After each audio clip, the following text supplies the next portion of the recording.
रावण का वध करने के बाद भगवान राम लंका से माता सीता के साथ अयोध्या लौट रहे थे। उस दौरान अयोध्या को दीपकों से सजाया जा रहा था।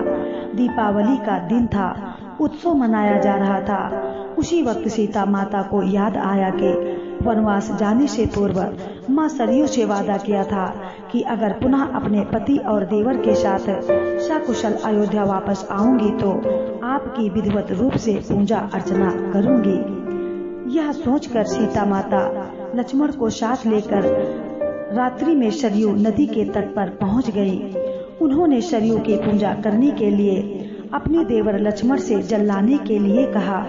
लक्ष्मण जी जल लाने के लिए घड़ा लेकर सरयू नदी में उतर गए। वे जल भर ही रहे थे कि तभी अचानक सरयू नदी के भीतर से अघासुर नाम का एक राक्षस निकला, जो लक्ष्मण जी को निगलने के लिए आगे बढ़ा।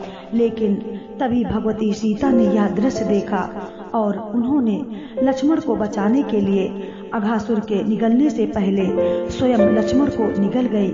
लक्ष्मण को निगलते ही सीता और लक्ष्मण का शरीर जल। यह दृश्य हनुमान जी देख रहे थे, जो एक पेड़ के पीछे छुपे हुए थे।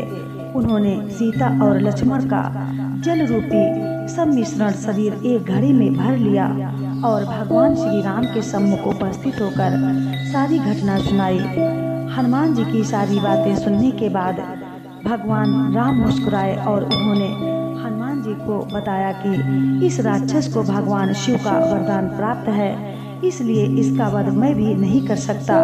भगवान शिव के इस वरदान के अनुसार अघासुर का वध तभी किया जा सकता है जब सीता और लक्ष्मण का शरीर एक होकर किसी तत्व में बदल जाए और हनुमान उस तत्व का उपयोग एक शस्त्र के रूप में करें। प्रभु श्री राम की ये बातें सुनकर हनुमान जी ने उस घड़े के जल को गायत्री मंत्र से अभिमंत्रित करके सरयू नदी में बहा दिया। सरयू नदी में उस जल के मिलते ही नदी में आग की लपटें उठने लगी, जिसमें मिलकर अघासुर राक्षस भस्म हो गया। अघासुर के भस्म होते ही सरयू नदी ने सीता और लक्ष्मण को उनका शरीर वापस कर दिया और इस तरह से उन्हें फिर से एक नया जीवन मिला। बोलो जय श्री राम।